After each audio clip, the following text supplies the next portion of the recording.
Hello, everyone.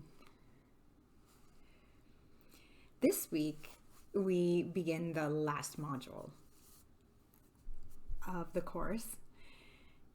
And I believe on your outline, it is called Symbols of Myth. In the textbook, David Leeming refers to this section as place and object myths. I like to call this section Myth and Landscape. Now, regardless of the title, the idea of this section is the same. So if we call it place and object myths, then we're referring to those myths that have a connection or are inspired by a connection to places or objects. If we call it myth and landscape, then we're taking into consideration the fact that myth is inspired by landscape, which is made up of places and objects. And if we call it symbols of myth, then we're acknowledging that those places and those objects that exist in our landscape over time take on symbolic value or symbolic meaning to us and help us to form myth. They inspire myth.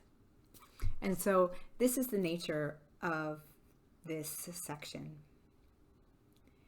Myth is inevitably formed and inspired by the landscape, by the environment that is around us. This is one of the main reasons why myth is so culturally relative and culturally dependent. It's also environmentally or geographically dependent. That is to say that where we are inspires the kinds of myths, the kinds of stories that we create. Such that if we live in a place that is surrounded by water, then many of our myths may be formed in connection to water. If we live in a place that is covered in snow, then many of our myths may be formed by that snow-covered landscape. And so in this section, we're really considering the ways in which the things that are around us, those places, those objects, those spaces of inspiration lead to myth or help us as human beings, or have helped us as human beings in the past to create myth and help us to create stories that explain our place in our own environment and in the universe as human beings. So to begin in our discussion of place and object myths, David Leeming says that in myth, objects and places have properties of the sacred because myths are religious and assume the existence of a meaningful cosmos. Now, early on in the course, we talked about the difference between myth and religion. For our purposes and our definition, myth is a socially important story. Religion, in contrast, is belief that is moved into action. Okay, so here when David Leeming says on page 275 that myth is religious, he means that it forms the basis, oftentimes, of religion. We're not examining religions as such in this course, but we are examining the stories that lead to the institutionalization of those religions or the structures that develop and that help to form those religions. So what David Leeming is saying here is that the objects and places around us take on a sacred value to us, and then they provide us with a meaningful existence in the cosmos. Places and objects become symbols that start to have a kind of archetypal significance for us. They start to be, if they aren't already, centered in our unconscious minds and they are reproduced and communicated through culture. So, for example, a garden or a tree or a castle is a real item, but it's also a symbol that begins to transcend space and transcend time. So that is to say, it moves beyond this specific place and it moves beyond this specific time, because as it's shared with future generations, for example, it moves out of that time and into a kind of timelessness. Oftentimes, symbols of myth are used by artists and poets for this reason, because the symbol still exists over time, and takes on such a meaning for the culture that can be translated into things like art. Through symbols, we open ourselves up, David Leeming says, to the general and the universal. The general meaning, I think, the day-to-day, and the universal meaning things that we all experience the world over. So our first image or symbol is the tree, and the cosmic tree, really, or the world tree. Now, we have many images of the tree that are out there, and oftentimes the tree is a natural symbol of growth and resilience. In its deciduous form, that's the form that loses leaves, it represents the early life cycle of birth, death, and regeneration. Often it will bear fruit and symbolize fertility as well. So the tree, in losing its leaves, for example, and then entering into the winter and being leafless, and then entering in the spring and having buds and perhaps fruit, flowers, and then entering into the summertime with its leaves, will symbolize the life cycle of birth, death, and regeneration. In its evergreen form, the tree often represents longevity or immortality because of its steadfastness and the fact that it doesn't change. A tree is often seen as a central pillar of the cosmos.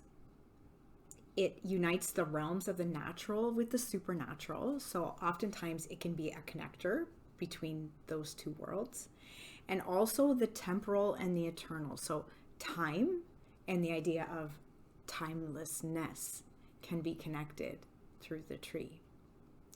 So it is to say that the tree may connect realms, yes. So it may connect the natural world, or the world that we exist in as human beings, with the underworld, or the worlds of the afterlife, or which may include the heavenly or upper worlds as well, depending on the mythological tradition. So the tree may serve as a connector to those things.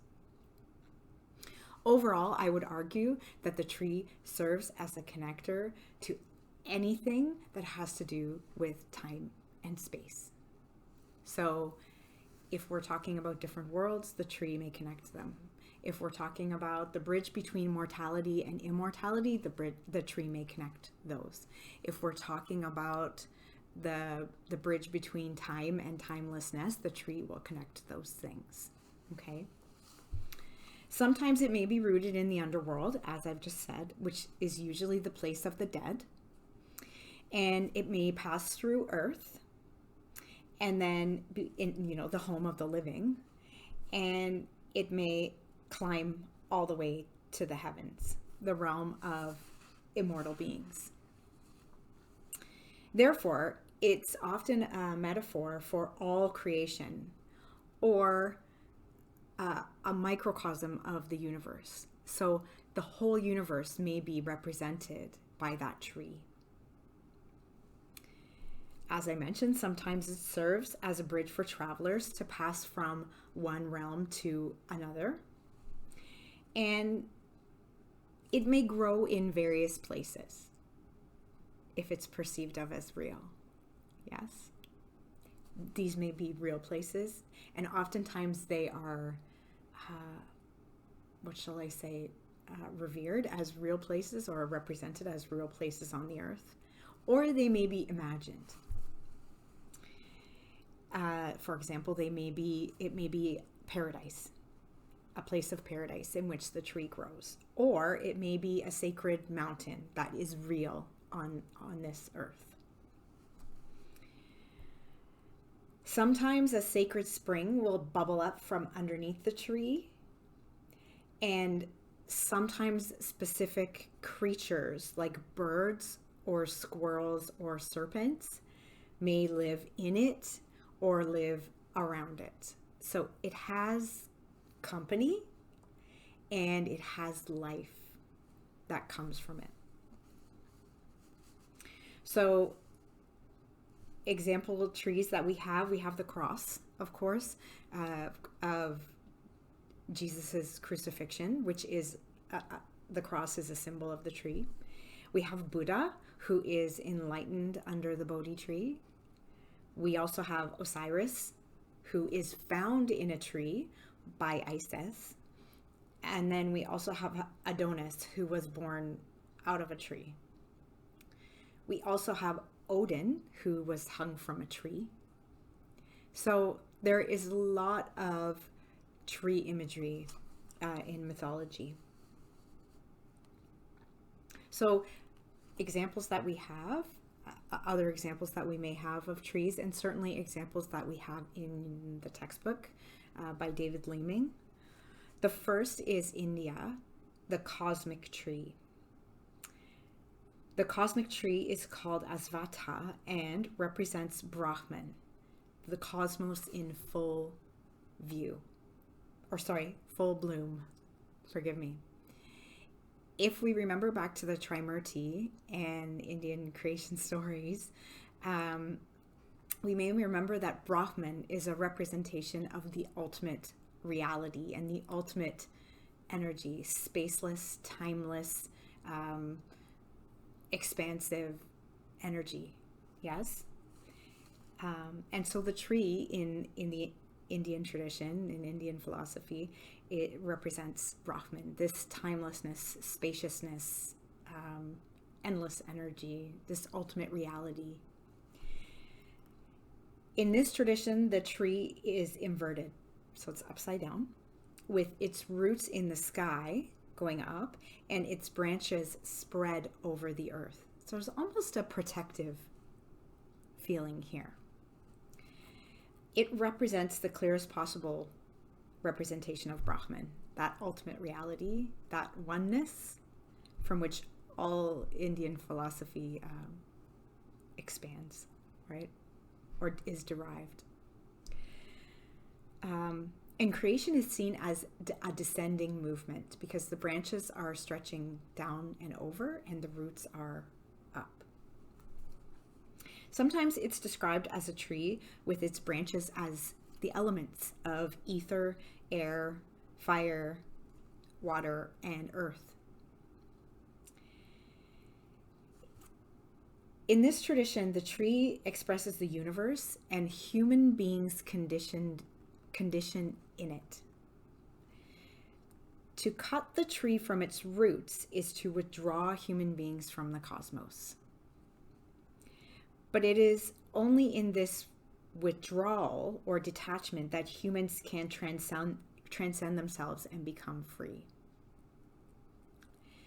To do this, they must cut off from things of the senses and the fruits of action. So this is directly from the section on India from in your textbook, and this is one of the key elements or the primary teachings in Indian philosophy is that, and certainly in Buddhism as well, is that our suffering comes from attachment to things and to realities in quotation marks, that things that we see as reality, but actually they're illusion. And so here in your textbook, they're referring to detachment as a way to experience freedom.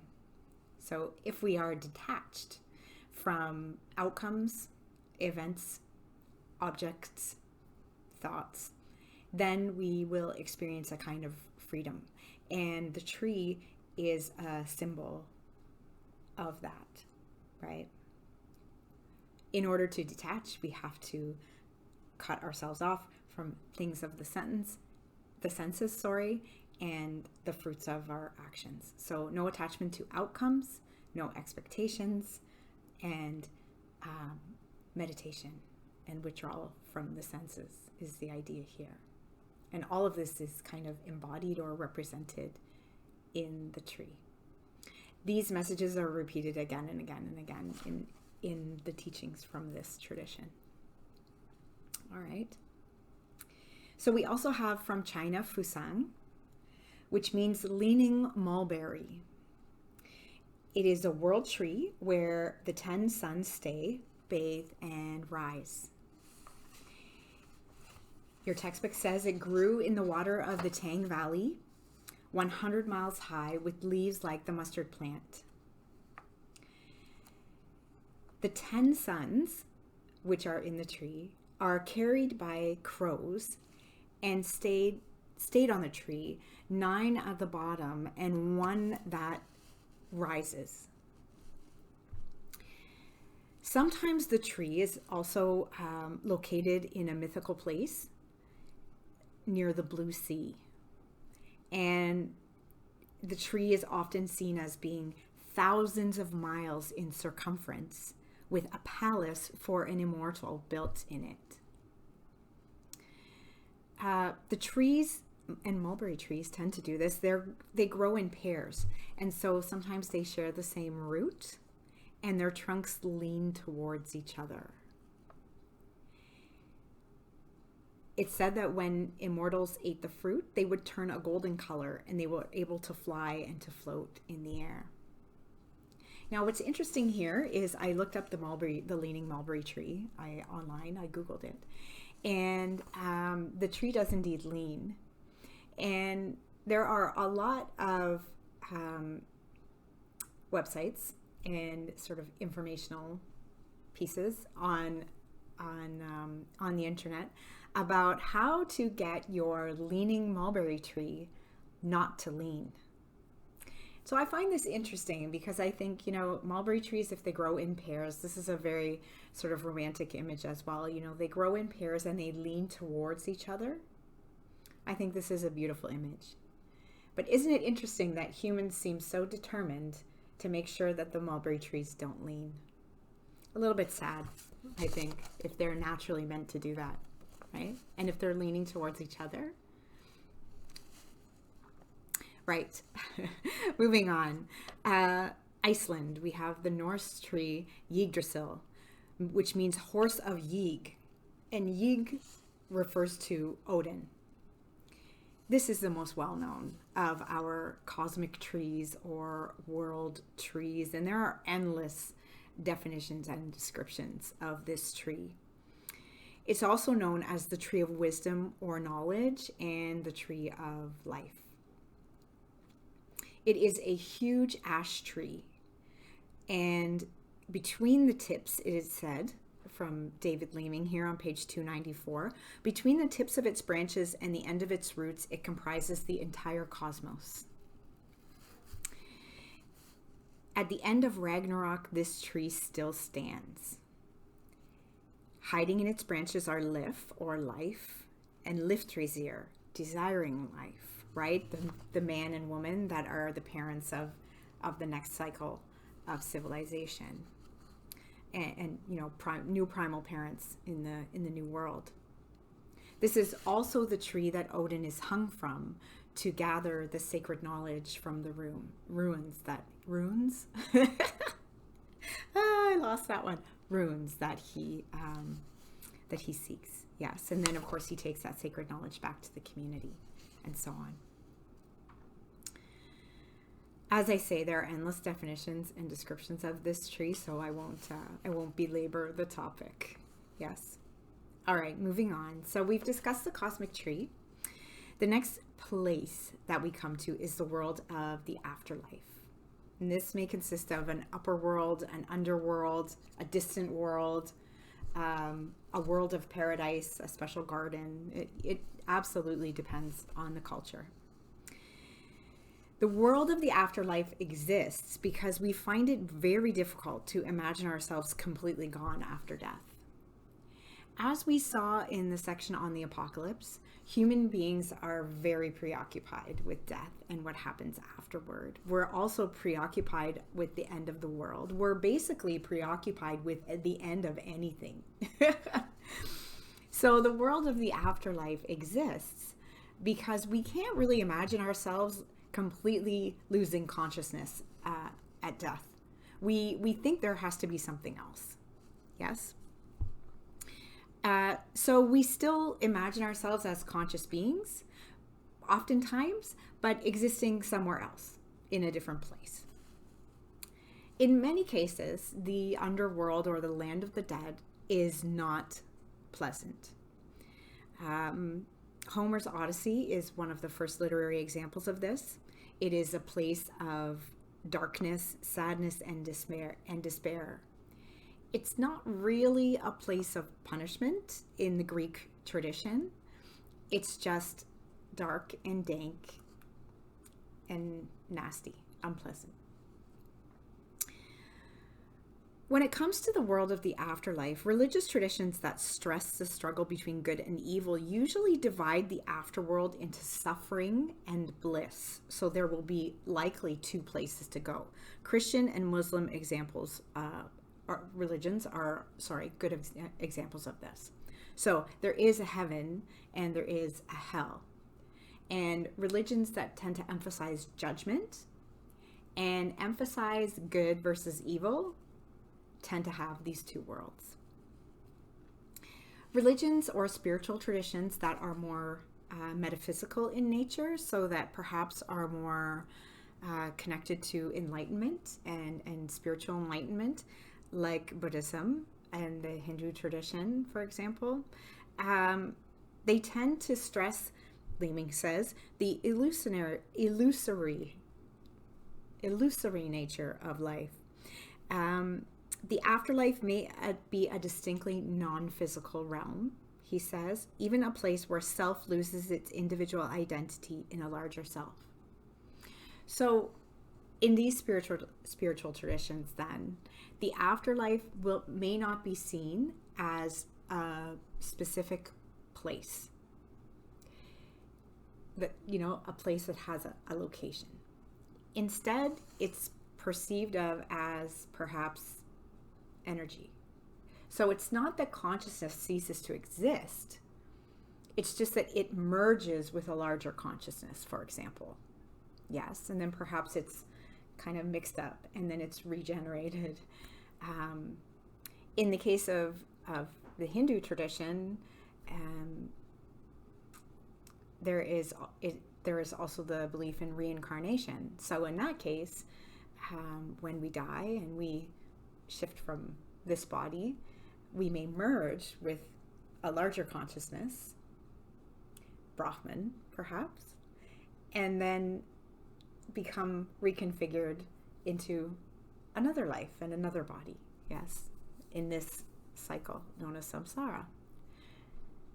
So instead of us going to a specific place, we just keep moving through different bodies, different stages of life, different experiences, and so on and so forth. So it's not a specific place, it's just maybe a change or a movement into another state, okay? Belief in the afterlife and the world of the afterlife often comes from cycles of nature. So the seasons, paths of the sun, the moon, the cycle of life, death, restoration of life, and so on and so forth. As I say, we need a place to go, right? We need to somewhere to think that we go after we die.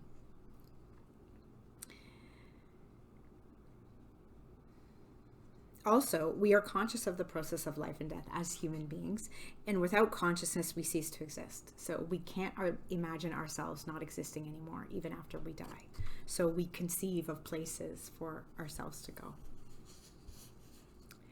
Examples of worlds of the afterlife that we have present in our textbook include Egypt, Osiris, who we remember from either the Dying God or I believe the Dying God section or the hero section of the textbook. And in the story of Isis and Osiris, Isis, who after Osiris is sealed in the coffin and transported away, searches for him, finds him in a tree, and then when she brings him back, he is unfortunately dismembered into a whole bunch of pieces, and she reassembles him, and then he becomes Lord of the underworld. He's not the Lord of the underworld or the Lord of the dead or the King of the dead as we would imagine him to be. He actually stands for resurrection and a kind of becoming. His story with Isis is representative of the rituals and the ceremonies that are connected to mummification. Yes. And we already know this. But the view in ancient Egyptian culture was that death comes before life. So life comes out of death. So that means that what is in the underworld is actually before life. So it's like a state of becoming in the underworld where things manifest then into form and into shape. And then they appear. They come to be. This area is called the Dat. It doesn't have a fixed location. And it's usually under the earth, but it's sometimes beyond the visible sky vault, so the belly of Nut, or it could be in the waters beneath the land. So the location is not fixed. It's without light, and it's beyond the reaches of humans. Leeming says on page 274 that Osiris is the personification of the coming into being of all things. We also have, as an example, in this section of the world of the afterlife, the indigenous tale from the Hopi, the Kachinas. And this tale offers a description of the land of the good spirits, who are the Kachinas, who are single-hearted, and the Hopi version of hell, which is known as the country of the two hearts, signifying falseness. What we find repeatedly in the myths from the Hopi culture are that authenticity is valued as or idealized as goodness. So an authentic person is a good person, and a person who is inauthentic is viewed as not good. So the version of Hopi hell that we come to in this story is known as the country of two hearts, those people who are inauthentic. I think this is very interesting. Okay, so from here, so we've come to the tree and the world of the afterlife, the tree as a symbol, the world of the afterlife as a place, and now we move to the mountain. Mountains are seen as the cosmic centers on which temples or cities are placed. And here I think we come very much into the space of myth and landscape. Yes, if we imagine ourselves standing on a very high mountain with a most wonderful view, these experiences are always experiences of inspiration and beauty. Mountains are viewed as places where the word can be received by earth, so the word of the divine, gods, goddesses, the one God. For example, Mount Parnassus is where the Oracle of Delphi in the Greek tradition delivers predictions. The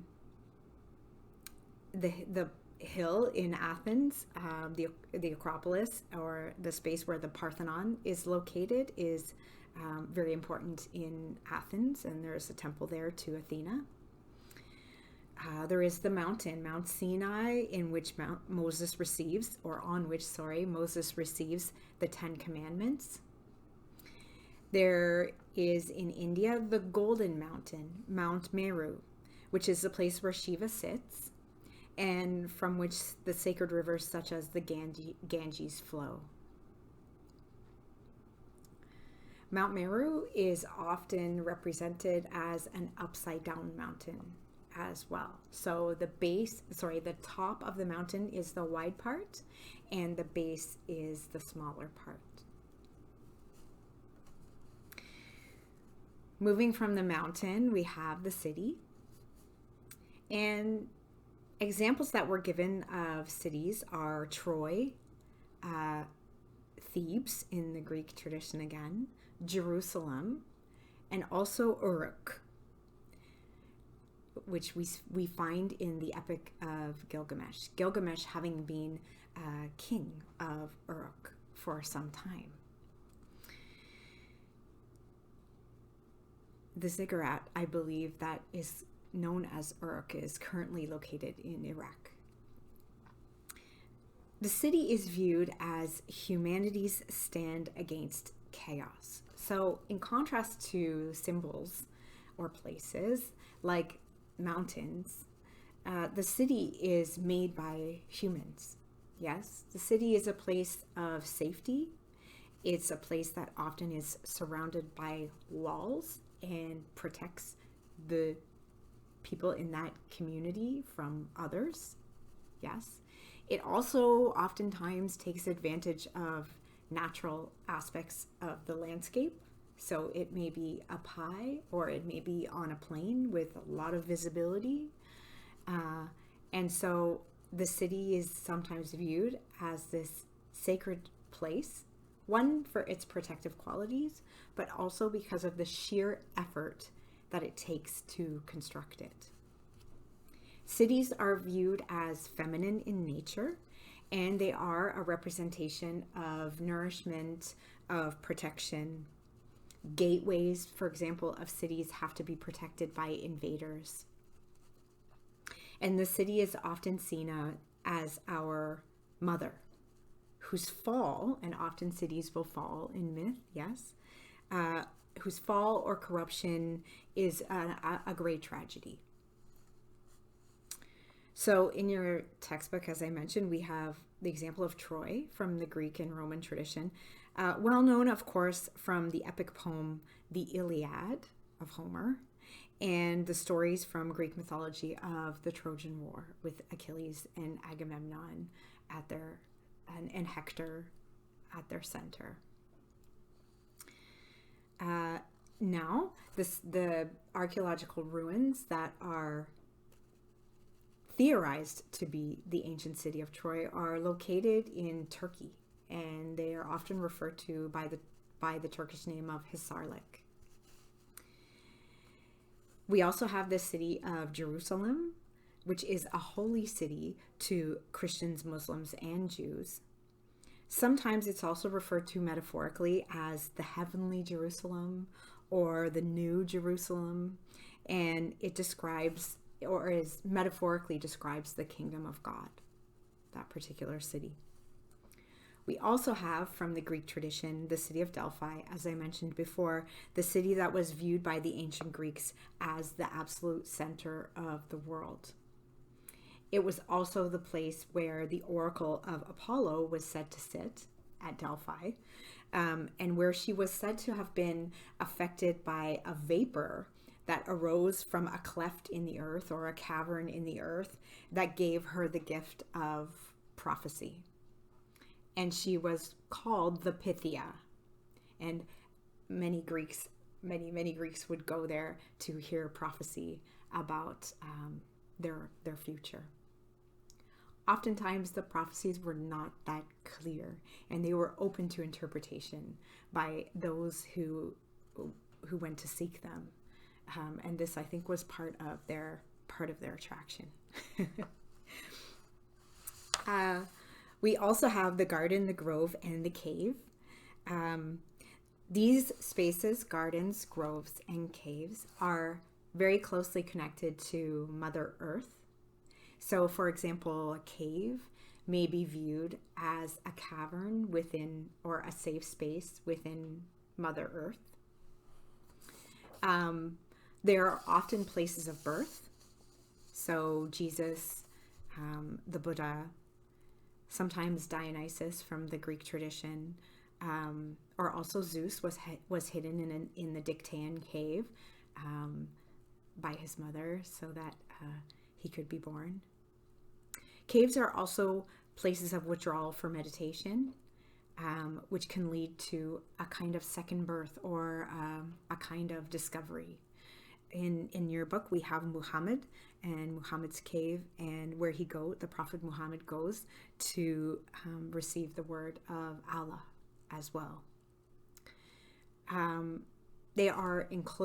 Caves are usually enclosed protective spaces that are metaphors for the cosmos in the face of chaos. So in the same way that the city which is human-made, may protect us from what's outside of it and serve as a safe haven, a cave or a garden or a grove of forest trees may serve as a natural protective element that is placed there by Mother Earth and that keeps us safe.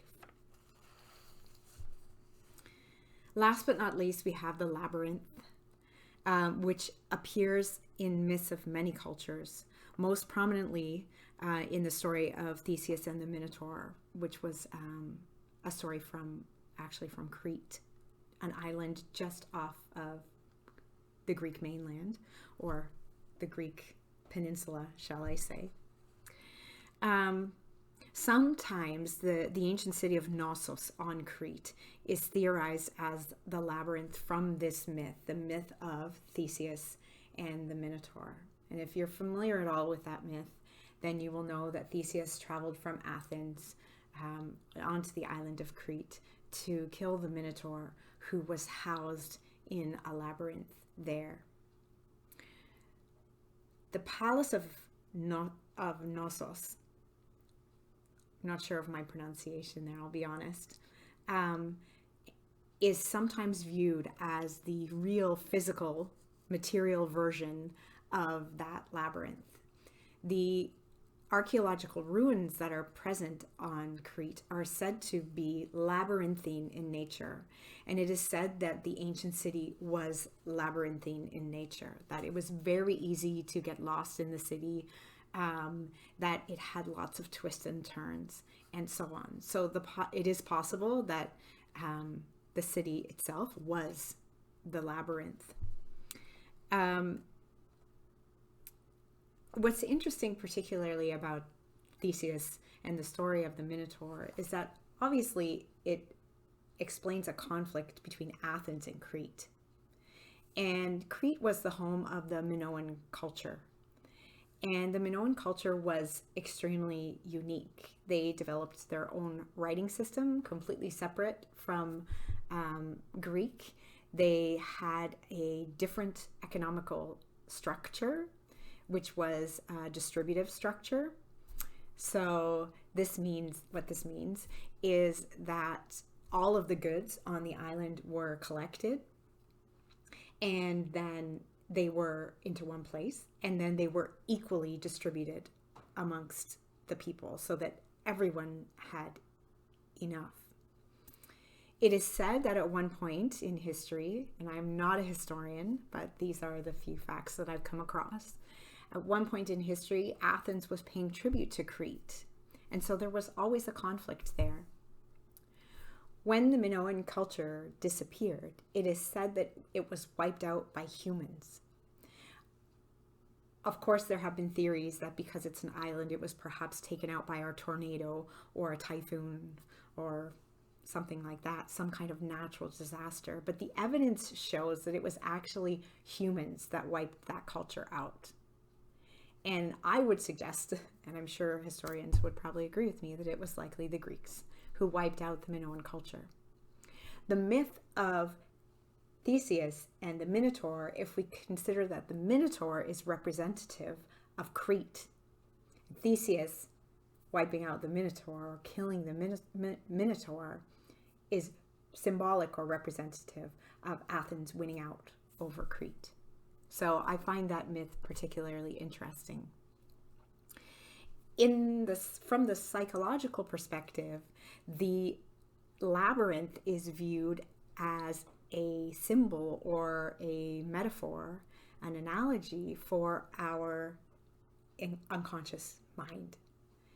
It is to say that we travel through our own minds, which are deep and dark and labyrinthine in nature, with a view to discovering who we are.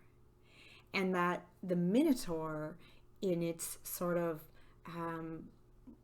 more primitive or animalistic, or shall I say use those words to describe it, representation is actually a representation of the deepest, darkest parts of our mind that we have to travel through our unconscious minds to discover and deal with, learn about, kill, as the case may be, and that the story is really a metaphor for that.